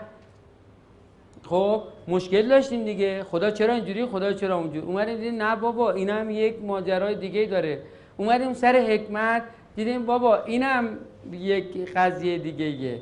چرا اومدیم دنیا؟ دیدیم که بابا چرا اینجا متولد شدیم؟ دیدیم بابا این جبرم همچین جبر خیلی هم مجهول هم نیست، مثل که به احتمال 1 در میلیون ما خودمون در انتخابش نقش داشتیم، برمیگرده به سواد قبلیمون و یه چیز دیگه. یواشهاش دیدیم که ما این مدت بیخود در واقع درگیر بودیم و یقه گیری و این حرفا رو داشتیم تش می‌دادیم. از این زاویه بوده که قراره به اصطلاح حالا یه مقداری این مسئله حل شده که خیلی از دوستان تضادشون با خدا حل شده و قراره بریم تکمیل بشه و قراره جمعی آخری هممون به این نتیجه برسیم که بابا ما اصلا با خدا مسئله نداریم. ببین این اینطوری قرار اتفاق بیفته، نه اینه که ما بیایم بگیم که باید اصلا عرفان باید نداره، عقل باید داره. وقتی توی به اصطلاح رو پله عقل پند و نصیحت و باید و نباید داره، رو پله عرفان باید و نباید نداره. شما اگر دقت بکنید مثلا ما به کسی نگفتیم باید حجاب داشته باشی، گفتیم خب، ولی راجع به حجاب صحبت کردیم، اومدیم گفتیم ارزش ضد ارزش نمیدونم چی این و اینا رو مثلا اونجا صحبت کردیم. باید نباید در دنیای عرفان نیست. باید مثل در واقع اینجا چیزی که اصول هست و قانونه میگیم باید، اینه که چشمه باید قانونه. خب و گفتیم قانون حاکمه. این مسئله در درون چشمه بجوشه. باید که اون کیفیت ایجاد بشه. تا ایجاد نشه شما هی بگو که این، هی بگو اون. اینا عقله. عقل میگه باید نباید. رو پله عشق باید نباید کاربرد نداره که. دقت فرمودین؟ اگرم اینجا فرضاً اومدیم یه چیزی هم میگیم جنبه نمیدونم چیزی داره، برای اینکه اونو عقل میگه. توجه فرمودین؟ عقل میگه که آره این مراعات بکنیم، اینجوری بریم، اینجوری بیایم، چیکار کنیم. اما اینا از نظر ما تا درونی نشه فاقد ارزشه. خوب دقت بکنین، تا درونی نشه فاقد ارزشه. لذا به اصطلاح ارتباط ما با خدا اگه درونی نباشه، کیفی نباشه، فاقد ارزشه. درست شد؟ لذا کی ما گفتیم که باید با خدا به صلح برسیم؟ اگر لزومش احساس کردیم، اون چه موقع است؟ لزومش احساس کردیم زمانی است که من میبینم که تا حالا راجع به عبادتش در سوء تفاهم بودم، اشتباه گفته بودن، عدالتش سوء تفاهم بوده، حکمتش هم سوء تفاهم بوده، من در اشتباه بودم، اون کارش درست بوده. لذا الان اومدم از این زاویه میبینم که اصلا نه به من فشاری میاد نه زور اومده. لذا من تشنه شدم که زودتر باش به صلح برسم. مثل اینکه ما در مورد یه دوستی سوء تفاهم بوده، حالا سوء تفاهم فهمیدیم که ما در اشتباه بودیم، چی میشیم؟ میخوایم هر چه زودتر خودمونش برسونیم، بگیم مثلا فرض کنیم که این سوء تفاهم بوده و نمیدونم حالا ما رو ببخش، در سوء تفاهم بوده. لذا این قضیه است که باید ما تشنه بشیم. این ماجرای کیفی ماجرایی است که باید از درون بجوشه. قانونش اینه، قانون حکم‌فرماست، قانونش میگه چشمه، نمیگه چای نمیدونم عمیقی که باید به زور پمپ چیزی رو از توش بکشی بیاد بیرون.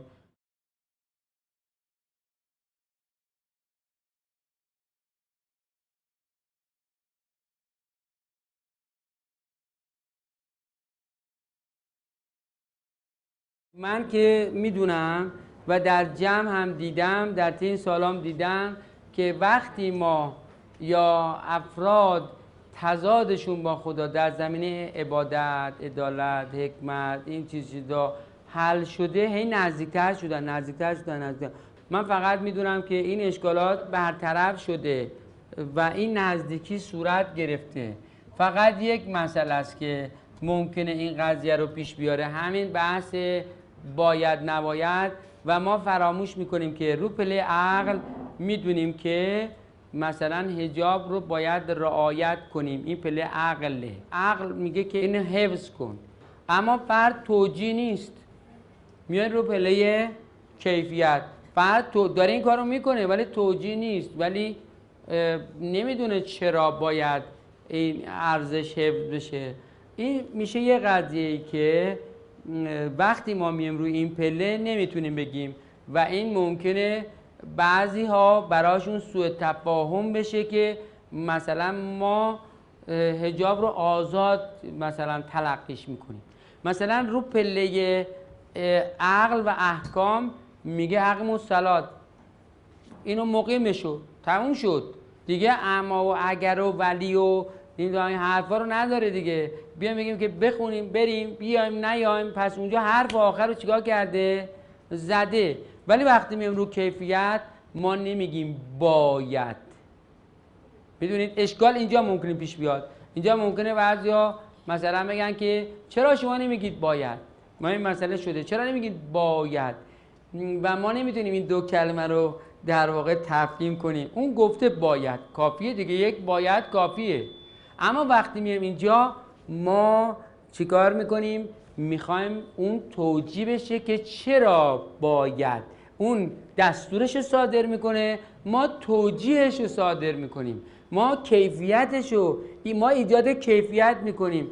اون کار رو تشریح کرده، ما چراییش رو داریم توضیح میدیم، کیفیتش رو.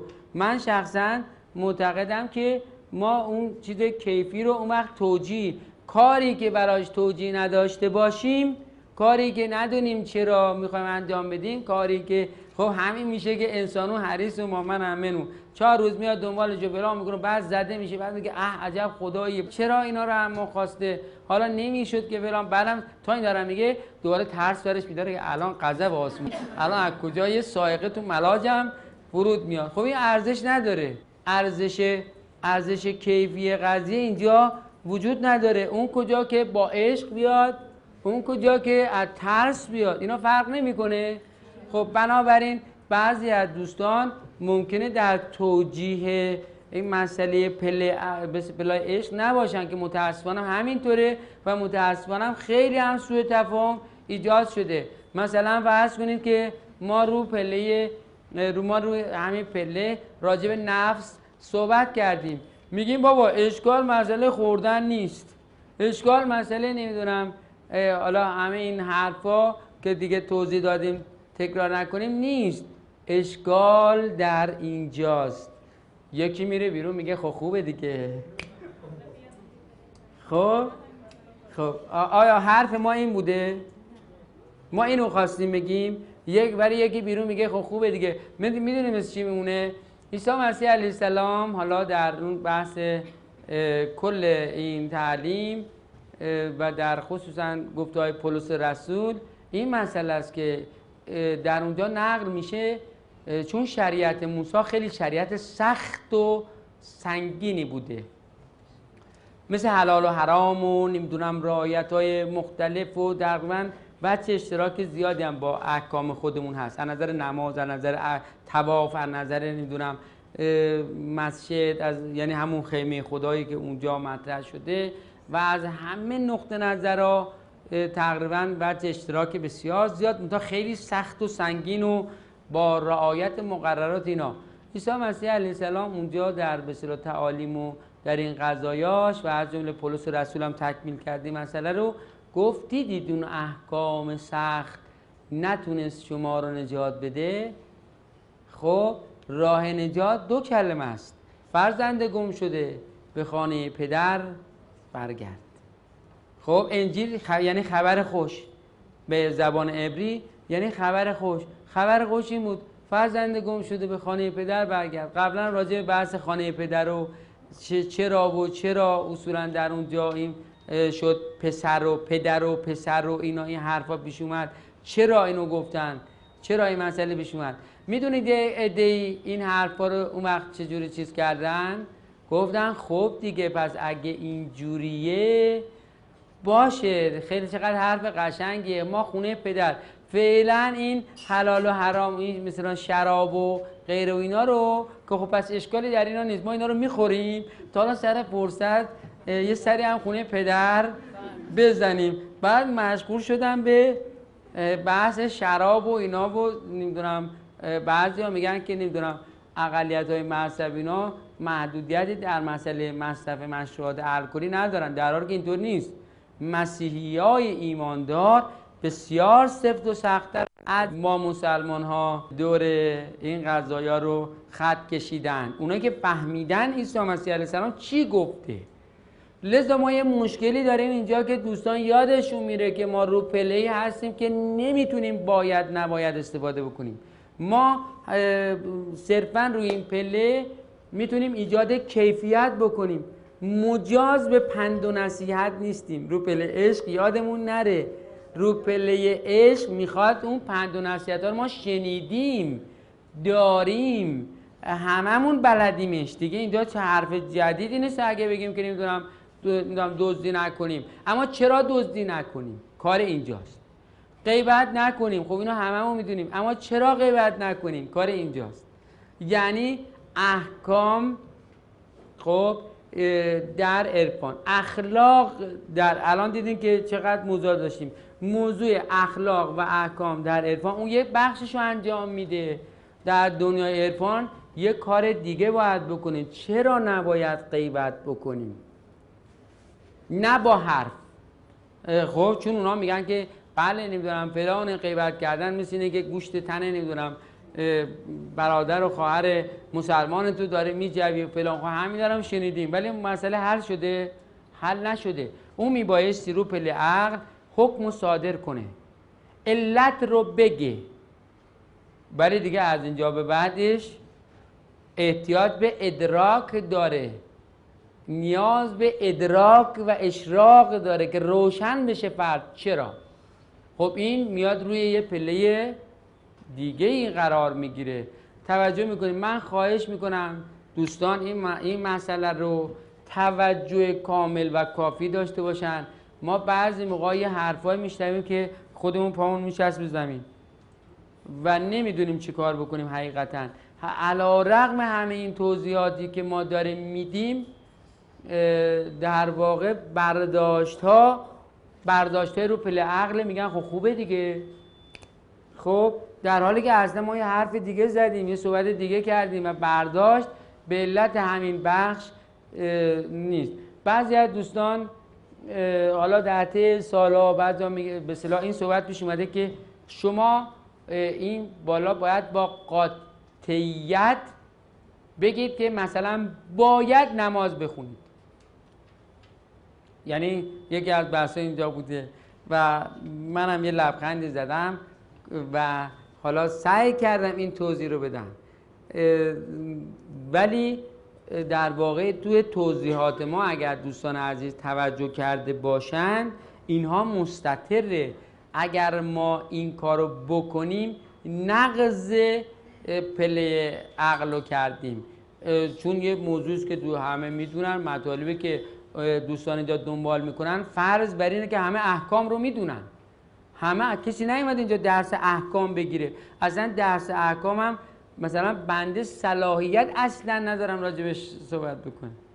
خب درس احکام متخصص خودشو میخواد، خودش یه تخصصیه که کسی باید بیاد که در واقع اون چیزشو داشته باشه، اصلا کار ما نیست. لذا یه مسئله که اینجوریه فرض گرفته میشه که همه این چیزها رو کماکان میدونن و اومد تشریف آوردن تا ما این ور پرده رو دنبال بکنیم.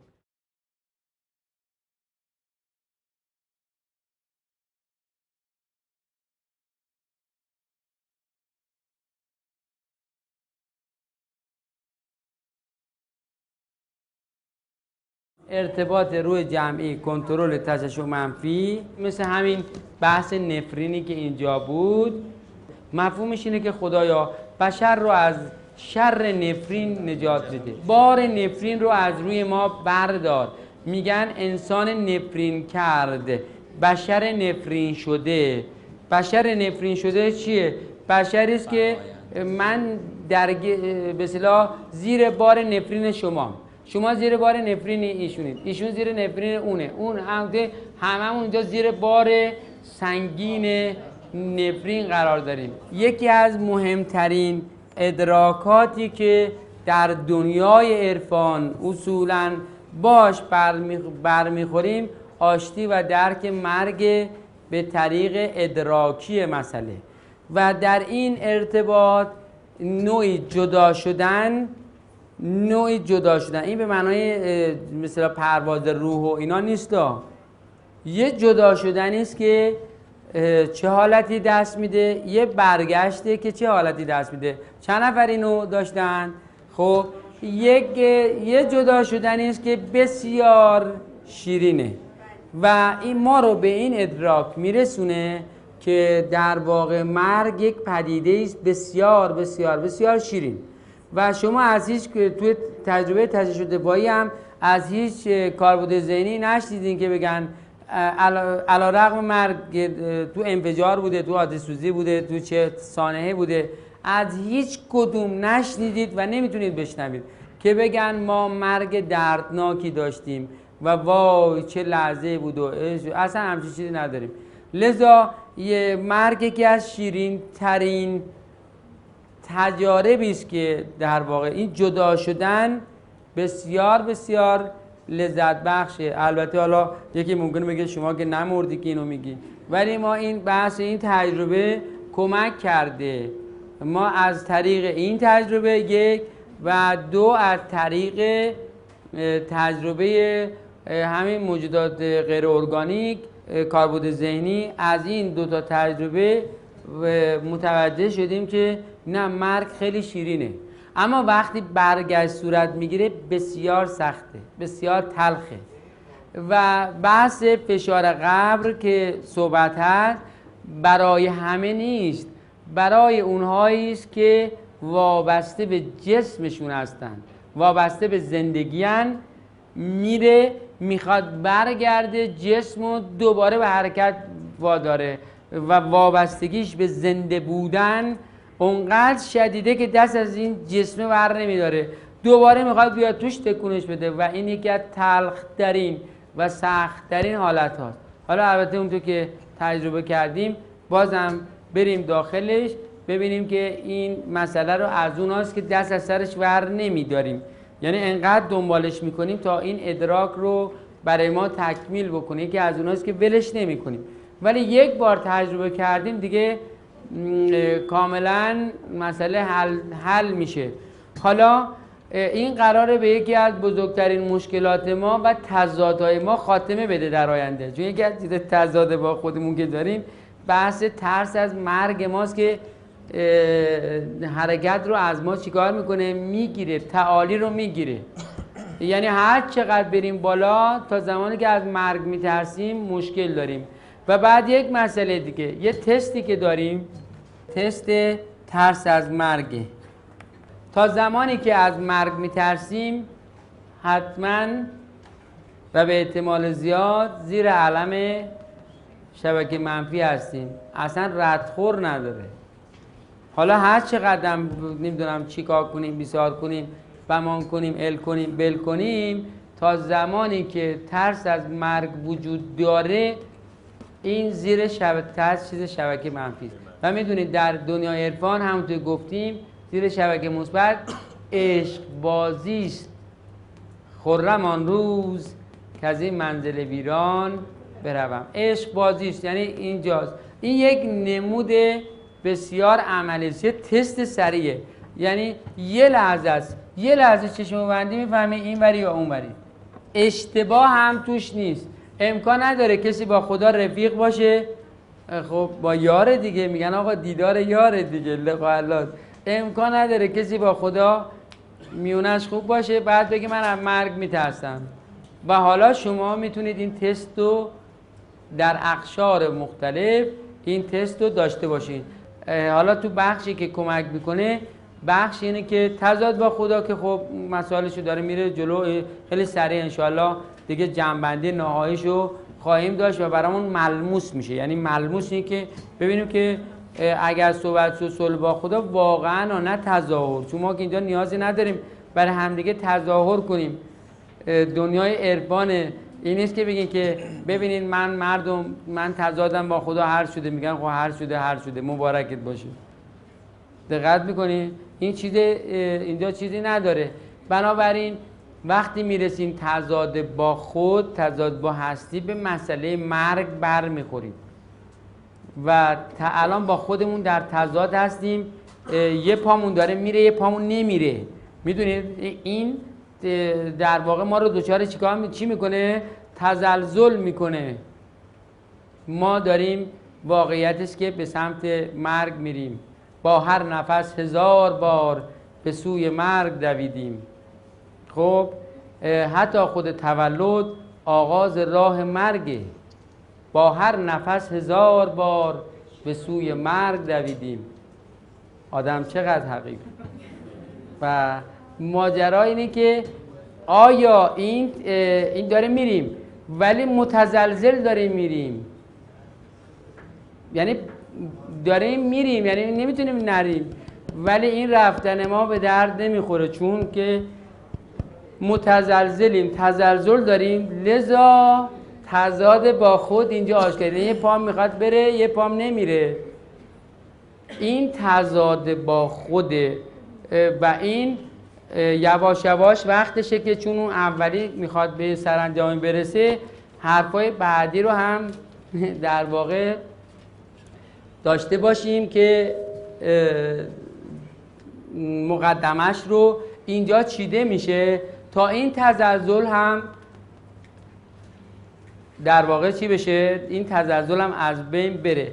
دیدید که وقتی دوستان برای اولین بار ماشین رو روشن میکنن میخوان راه بیفتن چجوری راه میره؟ یعنی راه میره، هم داره میره، هم داره ندای مرگ میده، هم داره میره. بعد آخری هم یه جای وای میسته. حالا من کاری با اثرات سوء این قضیه ندارم که این ترس چقدر روی ما سم ایجاد کرده، چقدر چند درصد از بیماری‌های ما ناشی از ترس از مرگه. حالا اینا رو من کاری اصلا اینجا از این زاویه بهش نگاه نمی کنیم، از این زاویه نگاه میکنیم که این ماشین روشن میشه داره میره و شما در اون هیچ اثری از تضاد نمیبینید. تضادی که راننده نمیدونه پا بگیره، نمیدونه کلاش بگیره، نمیدونه چیکار کنه، گاز بده و این ماشین همینجوری. خب ما در واقع رفتنمون رفتنی است که تزلزل از اون میاد و بعد تزلزل هم که میدونید تشعشع داره. لذا ما بررسی تشعشعاتی رو خودمون وقتی این قضایا هست اثراتش دوباره هم رو خودمون دوباره هم رو دیگران.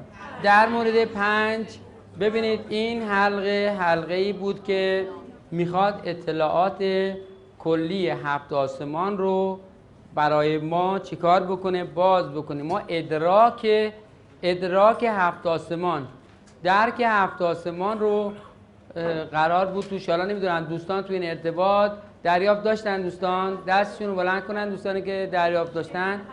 بله خیلی ممنون. آدم چقدر حقیره، بازیچه تقدیره، پل بین دو مرگه، مرگی که ناگزیره، حتی خود تولد آغاز راه مرگه، با هر نفس 1000 بار به سوی مرگ دویدیم، فرصت همین امروزه، فرصت همین امروزه. همه رو به خدا میسپاریم. خدا نگهدارتون، خدا حافظتون.